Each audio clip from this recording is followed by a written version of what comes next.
welcome to our next episode of Called and Chosen.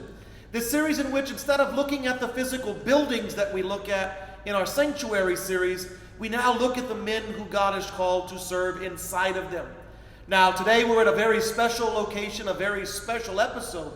You may remember back in our sanctuary series, we videoed with Father John Mefrige as we were looking at the three hierarchs church here in San Antonio, and they were working on fundraising to continue building up and setting up the church.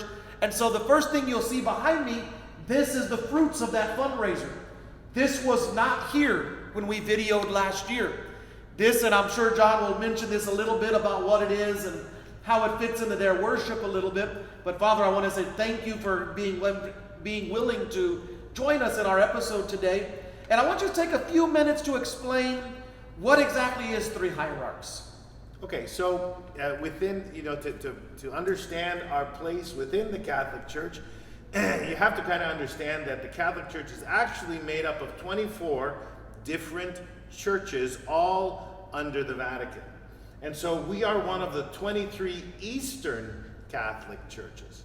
And so the general term is West and East. So Western Christian, Eastern Christian. The Eastern Christians have a different liturgical patrimony, a different spiritual patrimony, and actually have a different apostolic foundation. So, for example, the churches of Constantinople have St. Andrew as the apostle who founded there. My church, which is the Melkite Church, has St. Peter, who was the first bishop of Antioch, and then he went on to Rome. So these are Eastern Catholic churches within the worldwide Catholic Church in full communion with the Roman Catholic Church. Additionally, we have different rites within the East. Some of the Eastern churches share the same rite. Some of them have a different rite. So, for example, Three Hierarchs is a church of the Melkite Greek Catholic Eparchy. So we have our own bishops, our own structure.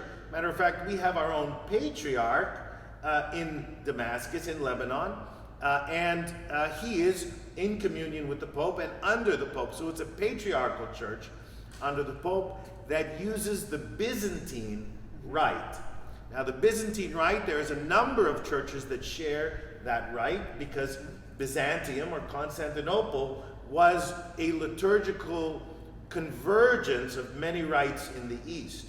And so our community services Ruthenian Catholics, Ukrainian Catholics, Melkite Catholics, because the rite is all the same. And so the difference is to understand church versus rite. And so Melkite Church with bishops from the Melkite Synod, Byzantine rite, all under the Eastern churches, all under the worldwide Catholic Church. Does that help? Yes, it does.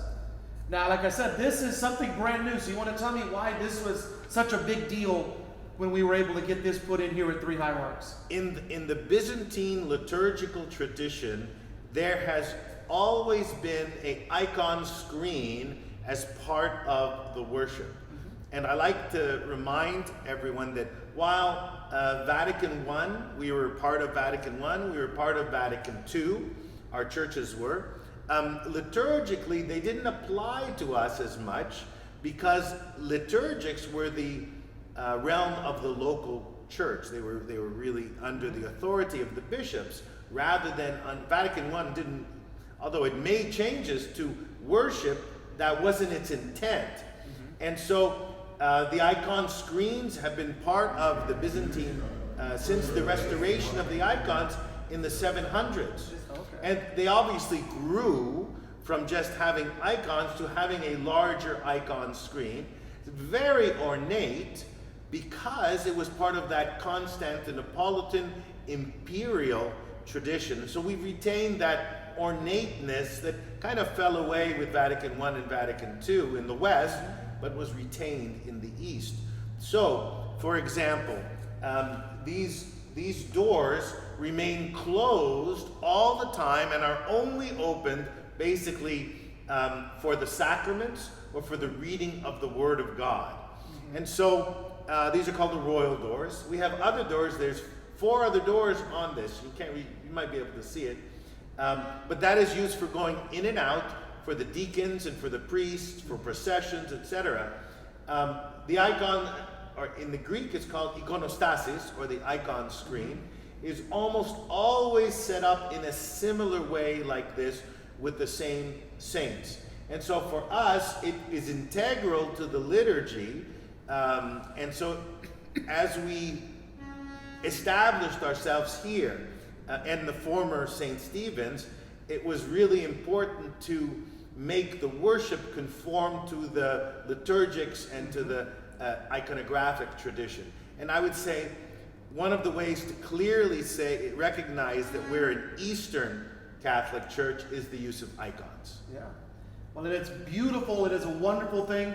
Like I said, whenever we videoed here for Sanctuary, y'all were fundraising for this. Correct. We were doing different things, so it's wonderful to see that fruit of that labor, that fruit of all that work and effort that y'all put into this. But that's not only why we're here. As much as it's wonderful to talk about the church and everything else, we're here to talk about vocations. Sure. And priests exist in all different forms, in all different ways. And in the eastern side, the priesthood is seen a little bit differently. And so I guess if you want to start a little bit by talking about your vocation story. Well, I'd say that, I always grew up in the Eastern Church. Mm-hmm.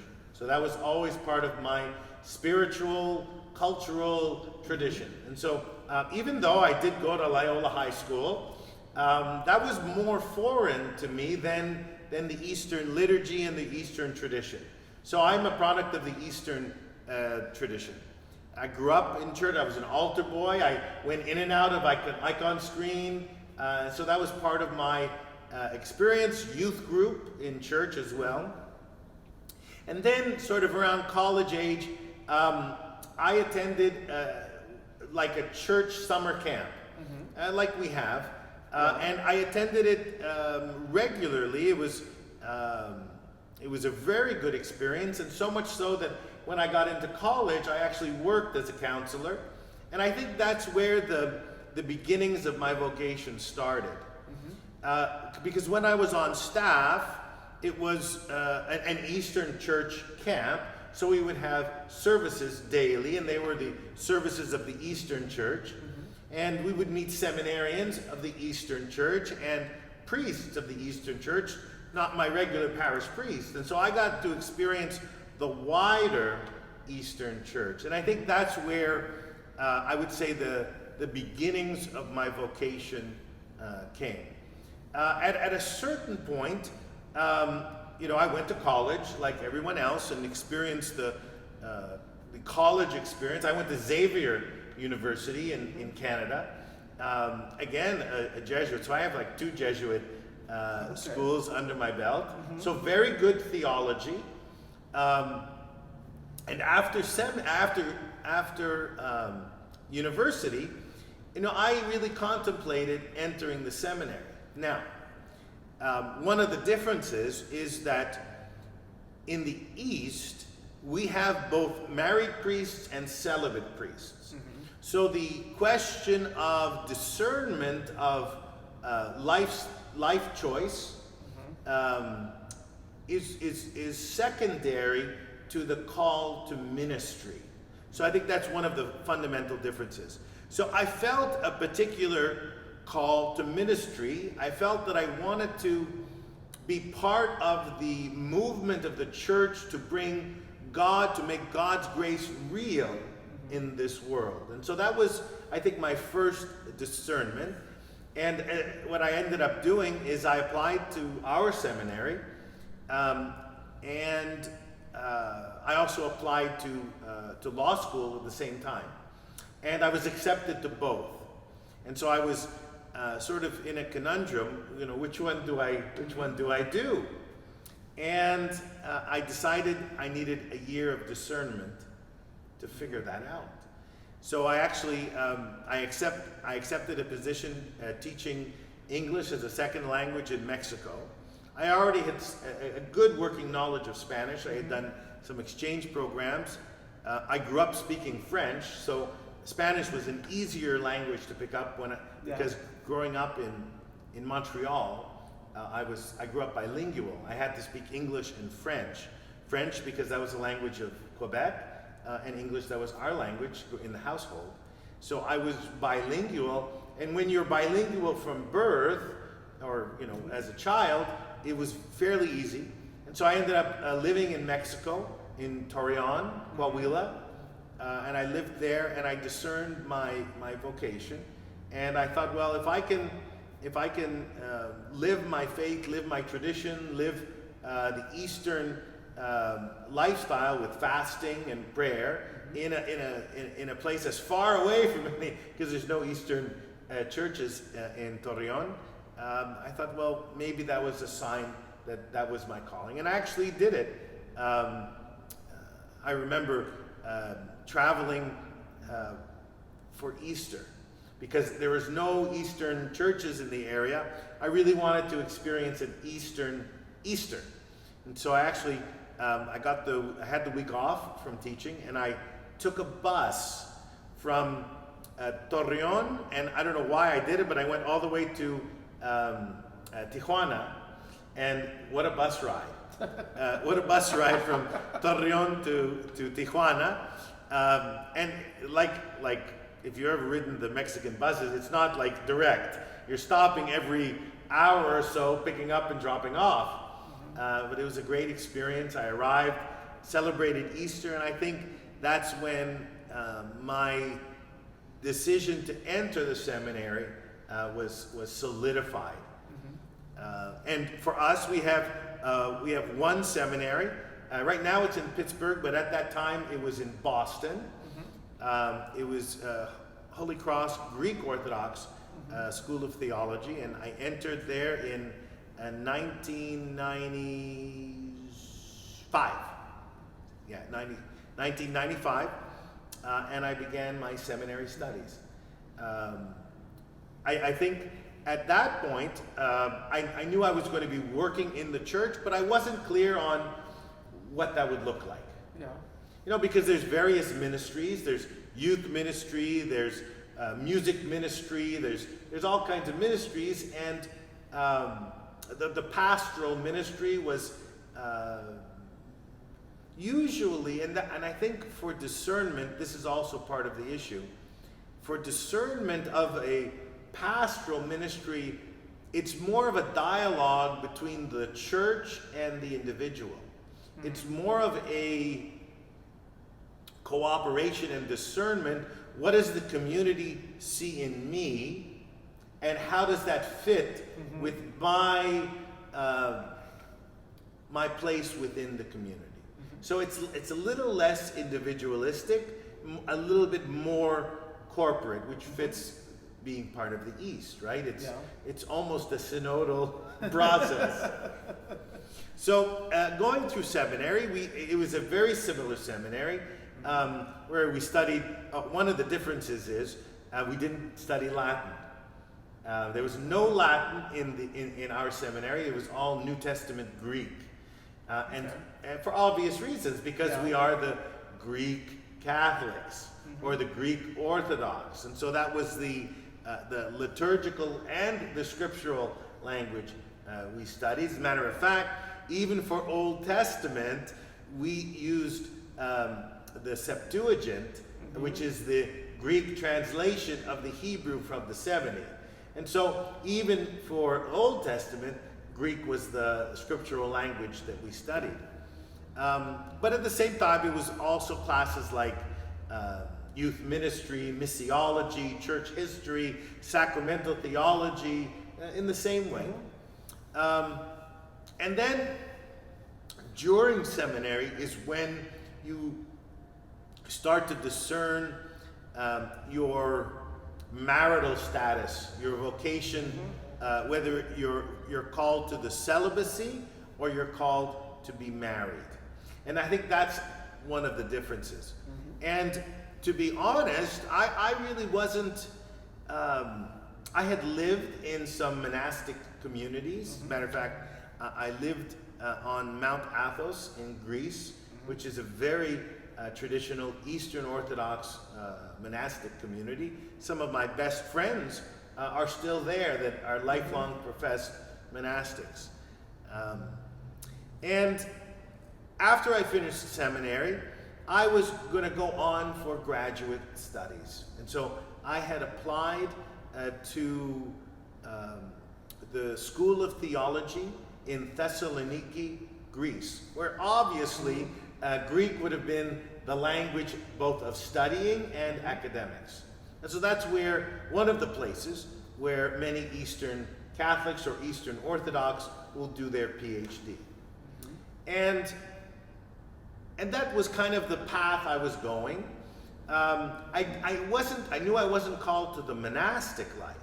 Remember, and that's another thing, where it's similar among the Western seminarians. Are you called to a monastic life, a life of ordered, or a diocesan, right? Yeah. And so you have to discern that as well. I didn't feel particularly called to the monastic life.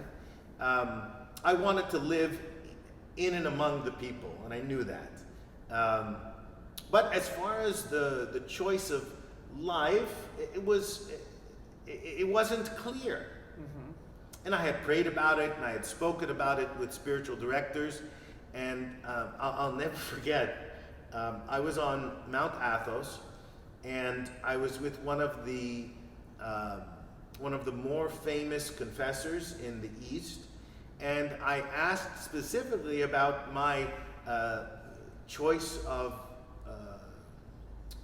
whether I would be married or celibate, and he said, God will reveal it to you. And I said, when? And he said, in his time. So I was like, okay. Well, after seminary, I graduated, and during that time, I had worked as youth directors and music ministry. And that summer, after graduation, a number of my seminary brothers were getting married. And so, of course, I'm going to show up for a party, right?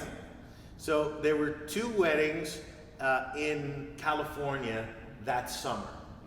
I was scheduled to be in Europe in September for language studies, entering my doctoral program. And so that summer, I went to California, and I attended 2 seminary brothers' weddings, one in Northern California, one in Southern California.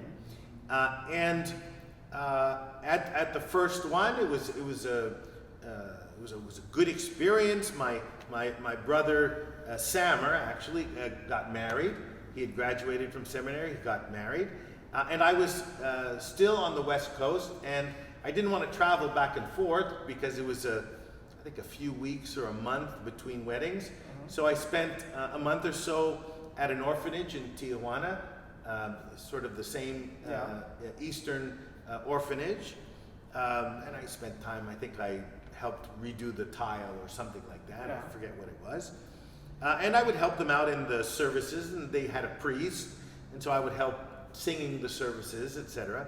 Because remember, our music ministry is very important because everything is sung in the Mass, in the liturgy. So the job of the lector or the chanter is very important. And so I would help them out. And then I returned back to Southern California for another wedding, okay? This was in Los Angeles. And it was a larger wedding. It was again, one of my brothers that came from a very prominent family in Southern California, and it was going to be a really big celebration, so we were looking forward to it, and a lot of our seminary brothers were there as well. And so I joined the group, and we were, when there's a wedding, there's pre-parties and pre-parties, and there's post-parties, etc. And at one of the pre-gatherings, we got a chance to tour the studios. We got a chance to tour the Hollywood studios because the sister of my seminary brother worked at Warner Brothers. So she got us, VIP passes, and picked us up in golf carts, and we were going to tour Warner Brothers. And she had a good friend of hers that also worked at Warner Brothers. And so we got into two golf carts, and I sat in the golf cart with her friend.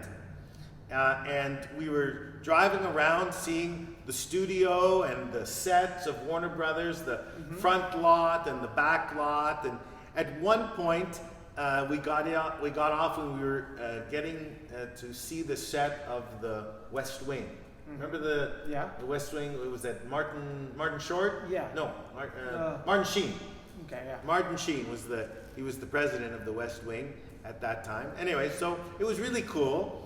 And my seminary brother's sister's friend was named Janet, and she actually worked also at Warner Brothers.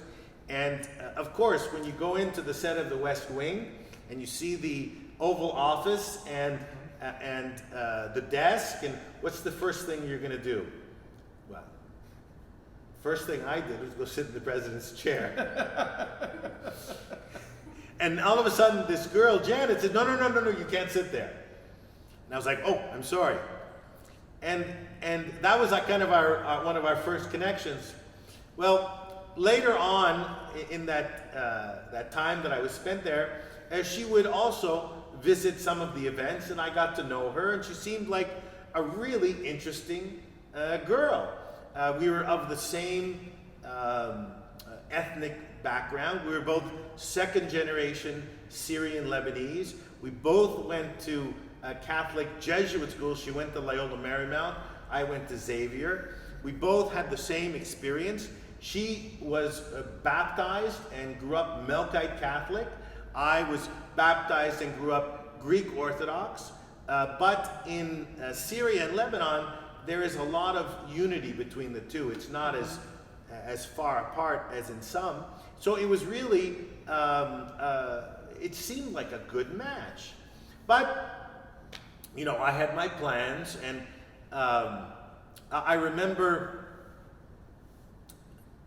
we had met a couple times, and I think we had met mostly at parties and spoke to each other.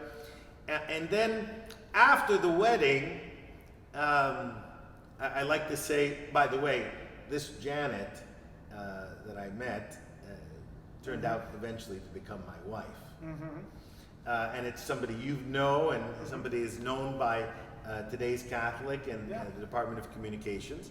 Well, at one point, the sister of my friend came up to me and said, John, Janet really, she was interested in you. She really thought you were cute. Unbeknownst to me, she said the same thing to Janet. So she kind of did play a little matchmaker. Well, I was getting ready to fly back to Canada because I was getting ready to go to Europe and to start my doctorate, or at least the pre-language work for my doctorate. And I was getting ready to get on the plane, and I thought, let me give her a call and see if she wants to go on a date. And I was scheduled to leave, and I missed my flight on purpose. And so I called her, and I called her at work, and I said, hi, Janet, this is John. I missed my flight. I didn't tell her it was on purpose. I said, would you like to go out tonight for dinner? And at that point, my seminary brother's sister ran into Janet's office and started jumping on the couch because she knew I was calling. So yes, we went on a date, and we both knew that it was something profound and serious. But that being said, what are you going to do? So then is my courtship story. So that's my vocation story, and then there was my courtship story. And the courtship story was that we had a long distance relationship. for a while until I decided to come to the West Coast and really begin a courtship, because you can only have a long distance relationship for a while. And so at one point I moved to the West Coast to begin a courtship in person. That's how serious it was. But at the same time, so now what am I going to do? And at that point, while I was involved with the local parish, youth ministry, I was actually the youth director at our cathedral in Los Angeles. I started a graduate program, and I figured it was a graduate program in an area that I was probably going to need. So I ended up getting a degree in marriage and family therapy. I knew that was the path that I was going, so I figured might as well. And so I did. I entered Fuller Seminary School of Psychology, and I started an MS program, a counseling psychology program, and I really liked it because it was an integrated program with faith. Fuller Seminary is a mainline Protestant seminary, but they were able, in the area of family therapy, to integrate faith in the family therapy model. And I always found that very helpful, and it was something that would be applicable either in ministry or in counseling, you know. And so we dated while I was doing my graduate studies, and then in 2001, I graduated with my degree in marriage and family, and I graduated in May, and we were married in June. Okay. And so that was so I had everything done by June 2011, and thus began my life as a married person. And in August, I was ordained a deacon. Okay. So, in the Eastern tradition, once you're ordained to the diaconate, there is no changing of marital status. Okay, that's the way it works. So, I was married. It seemed like it was going to be a stable marriage. We had a 1.5 year engagement. We dated for a 1.5 years, with some of it was long distance. But the bishops, as a matter of fact, I'll never forget it. It was that August of 2001. We went to the airport to greet the bishop who was coming into town for a national convention, and we met him at the airport, and I'll never forget, he said, "John, how was the wedding?" Because he knew I was getting married. And I said, it was wonderful, Your Excellency, and I wish you could have been there, because he was invited. Right? Yeah. You got to invite the boss. So we invited him, but he couldn't make it. And then he said to me something he asked me a question, I didn't understand it. He said, "Is your mother still here?" And I said, "No, she went back to Canada." And he goes, "Well, tell her to come back." And I said, "Why?" He goes, "Because we're ordaining you next week a deacon." So there's my vocation story to the diaconate. We're ordaining you a deacon. So it's a little different. Yes. Because the discernment comes from both the need and the talents from, as embodied by the bishop. He discerns whether or not you will be appropriate for that order, right? Now, granted, we have to go through the same discernment on paper, and we have to, but I think the initial impetus came from the bishop and the community that recognized that. Does that make sense? Yeah. So, August 2001, I was ordained a deacon. I was actually starting my internship as a family therapist. And so I worked in Hollywood, I worked in El Monte among the poor people as a family therapist. I worked in the El Monte Police Department as a family therapist while I was a deacon at our cathedral in Los Angeles.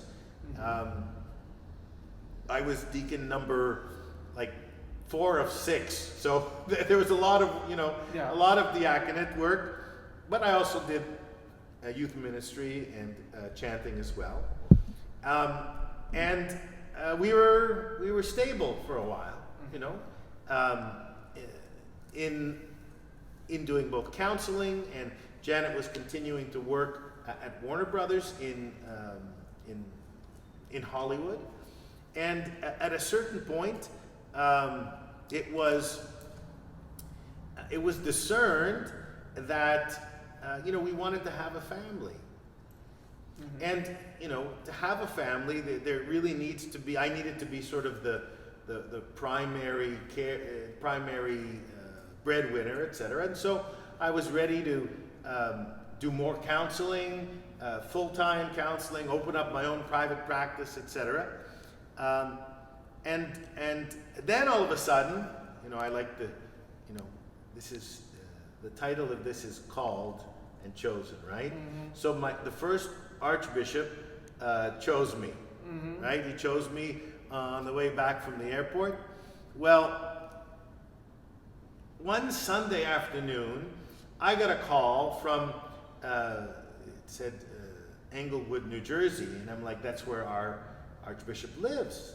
And I'm getting a call from the Chancery, and I'm like, oh, am I in trouble? It's always our first reaction when that number calls. Anyway, so I answered, and God rest his soul, it was Bishop Antoon. And he said to me, hello, John, how are you?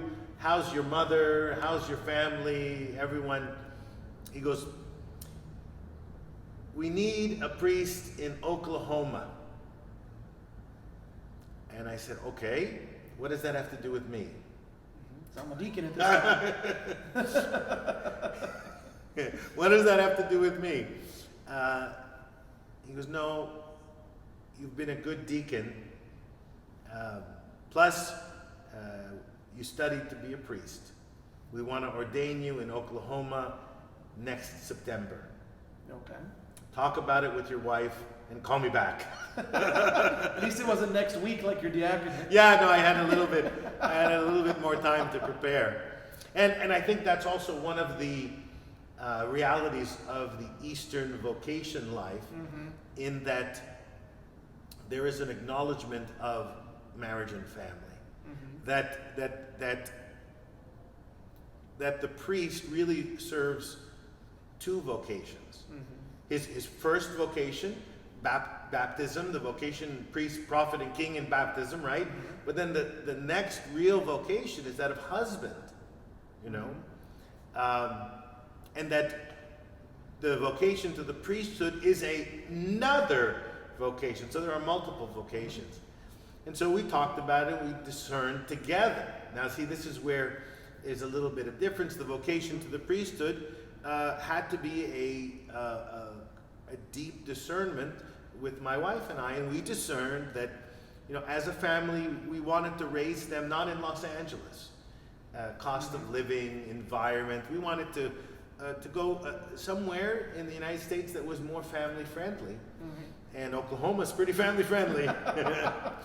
And boy, it was. So I went as a vicar, an assistant priest, knowing that it would be sort of my first experience, finishing off and preparing me for priesthood again. So it was understandable that it was sort of going to be a short-term assignment. And so I was ordained in Oklahoma, Oklahoma City, Oklahoma, in 2002, a priest. And it was a beautiful, beautiful congregation, large congregation. There was a whole staff there. I was not the youth minister. They had another youth minister. I was the vicar. That was my job. And it was a really, really good priestly formation time for me. and as a family. We had our first daughter, Cassiana, was born in Oklahoma. And so that was the first step of my priestly, I guess, on-the-job formation, right? Yeah. Or the last step. And from that point, I was in a region that was the Southwest region, or the Southwest Diocese area. And at a certain point, the local diocesan said, it's time for you to go on your own. We need a priest in Sugar Land, Texas. And so I had never been to Sugar Land. I never heard of Sugar Land. It sounded like something from Disney. And so we said, all right, we got a beautiful send-off by the parish in Oklahoma City. And they bought me a set of vestments as a gift to send off, and we ended up in Sugar Land in I'm going to say 2003 or 2004, at a large community that had just broken ground on a building. So they had just secured financing to build a church multi-purpose building. And it was a huge endeavor. So right away, I land and I'm blessing the ground for the groundbreaking. Yeah. It was good timing, and we set up shop so Sugar Land is obviously southeast Houston.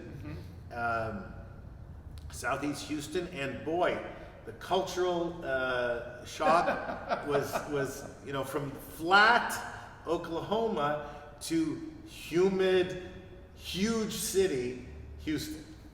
But we enjoyed it. It was a really good experience, and I think that, and since coming to Texas, I think I have never wanted to leave. Although I will say, I think the weather in San Antonio is a little bit better. So any thoughts or questions so far on, I don't know how much time we have, but I can keep going. Well, I think for us, part of what we want to look at is, so your discernment happened in phases, what we're looking at. You had the initial phase, do I feel I'm called to ministry? Church work ministry. Exactly. Then we discern, we study, we begin moving forward. Now it's, am I discerning, and now I want to stay in the church, but do I look at married life, priestly life, or celibate life? Correct. And through that discernment, we then found that path to married life. From married life, okay, now I'm still doing ministerial work, I'm still working in the church. And at that point, the vocation's a little bit different, because I don't think, can y'all just go to the bishop and say, I want to become a deacon? How does, or is it more of their impetus as your story was? Well, I think it's a synergy. Okay. It's a combination of the both. If either side is resistant or negative, then it won't work. Yeah. So it really has to, and I think that's the way the conciliar process or the synodal process works for discernment in the East, is that it's a combination of both. The bishop and the clergy, so through his presbyteral council or whatever, has to see something as a potential for ministry, and then the individual has to have also that same inkling and potential, and it may not be fully developed, but that. And I think that's where it's maybe, but that still happens in the Roman seminary as well. You have the discernment from the seminary faculty, isn't there? Yeah. So it's not that foreign. It's just done on a, I guess, more local or informal level. Yeah. Okay. And so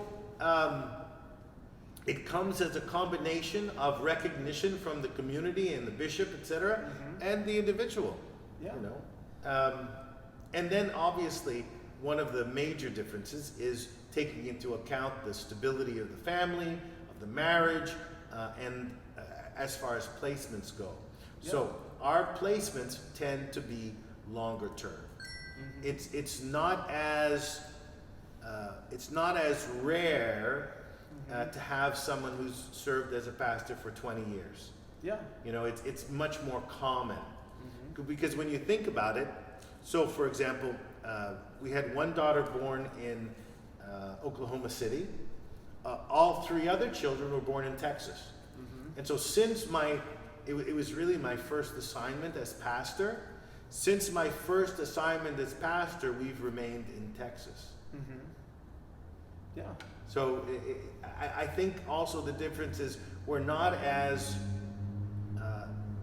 movable, you know, and our pastorates will tend to be longer. Yeah. And that makes sense to some degree, because you are, from the difference from the Latin side clergy to the East is our attachments are different. For y'all, you have to deal not only with a community and your church, you're looking at a school. You're looking at the life of your family and their friendships and their connections. So it is a little bit harder to uproot that whole structure and say, I'm going to move you to this place over here in 5 years. And 3 years later, move you over there. Because that would actually, I would imagine, cause harm to the other vocation that you have to some degree. Right. To especially to the children. I think for the adults, we can adjust. But that would be a little more on the harmful side to our children to have to uproot them every so many years and have them go through 2 or 3 or 4 schools. And so that is very interesting. That it is. We probably wouldn't think about it until, that makes sense. Right. That they need to stay a little more rooted. And that also gives you a chance to know your community in a different way.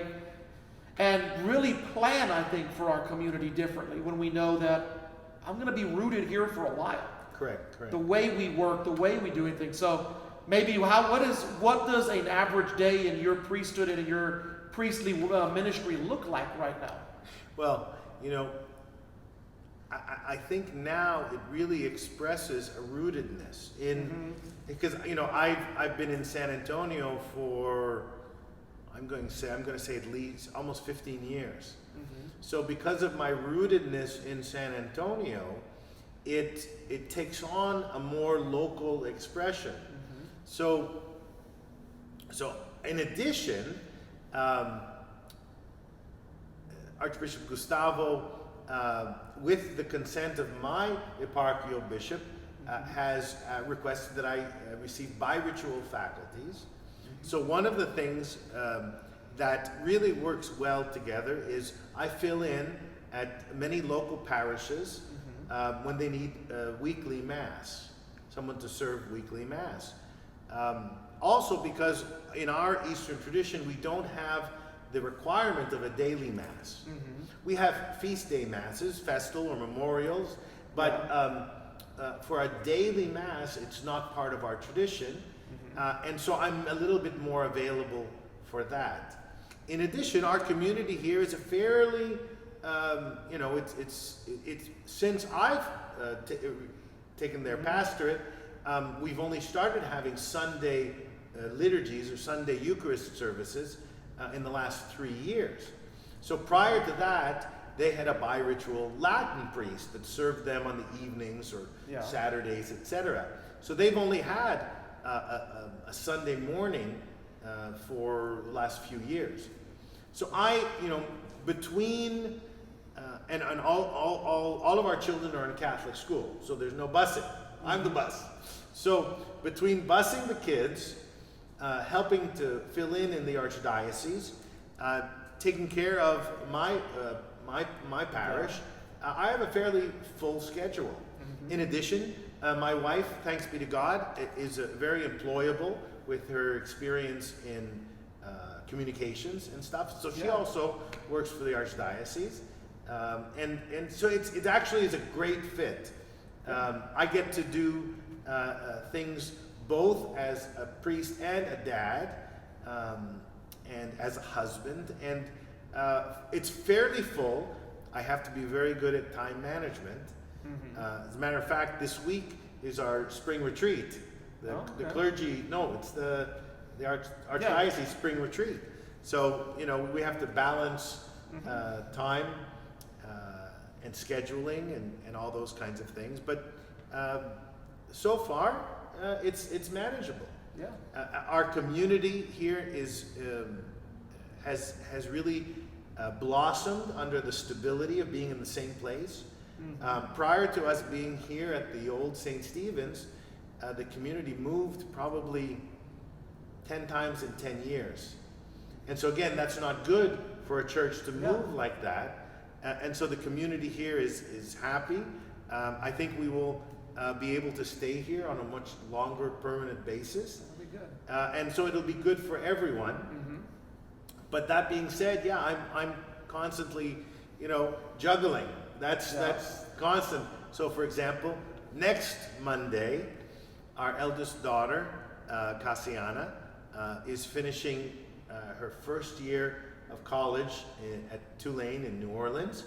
Guess who's got to go pick her up? The bus. So, I gotta drive and bring her back from college, and that's all part of the ministry that is the diversity of my life. So exactly. It's not as singular focused. I don't think I would be able to handle like Our Lady of Guadalupe, a mega church like that, just because of the time constraints. I would be a absentee dad if I had to take on that kind of a ministry. Our churches tend to be smaller, and so for us at this stage in our lives, it's a very good fit. I have a young man in seminary that, again, a vocation, that he's in the discernment process. Hopefully, at some point, he'll be able to come back and serve the community, and we'll have more vocations. And I have at least one in our diaconal formation program. And so we shall see. But for now, this is, for me, I would say, the most enjoyable chapter of my ministry and my priesthood. Well, that is awesome. I love hearing your story. I love hearing about just the difference of what it means to be a priest, but also very similar in many ways too.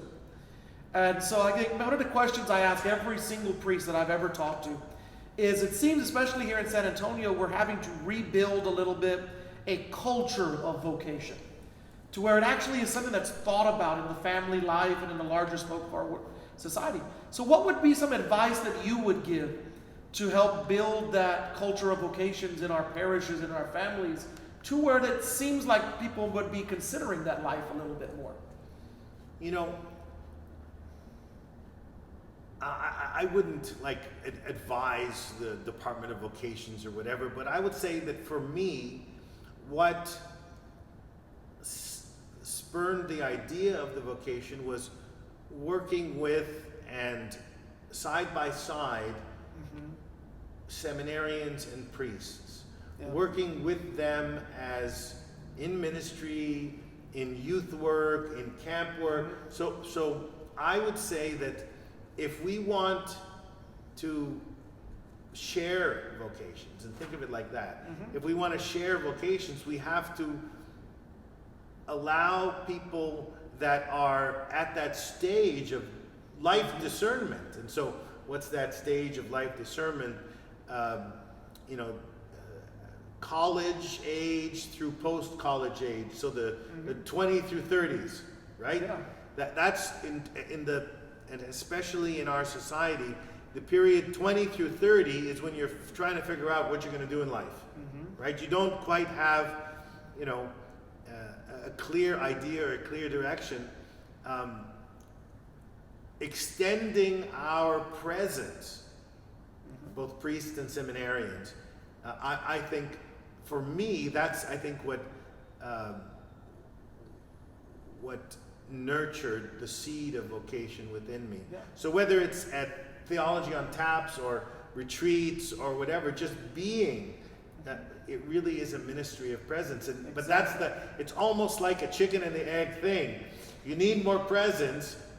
You need more people to do the presence. Right, you need more people to do the presence, right? So Yeah, I agree completely. So I do thank you very much for joining us today for our episode.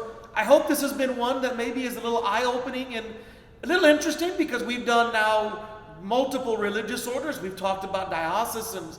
We're now talking about the Eastern side of our faith as well. And so I invite you, continue praying for vocations. And as I've done in every episode, comment those priests that have been influential in your life and your families. Pray for them, and then also reflect who is going to fill their shoes. Who is going to be those next priests that your family members, your children, your grandchildren will be able to go to for baptisms, for counseling, for their marriages. Let us pray for a rejuvenation and a resurgence of vocations in our diocese, so that many years from now, we will be able to still serve the people of God faithfully here in San Antonio. Thank you for joining us today. Thank you so much for being a part of watching this vocation video series, and we're excited that you took time to do so. God has a call for each and every one of us, and maybe God is calling you to be a priest or a religious brother or sister. So don't be afraid. God's love is with you, and God will give you the strength to answer that call. If you'd like to speak with me or anyone in the vocation office, or you seek further information, go to our social media, San Antonio Vocations, or just simply look us up, Google us, and you'll find the information, and we'll get information to you as quickly as possible. God bless you, and God be with you.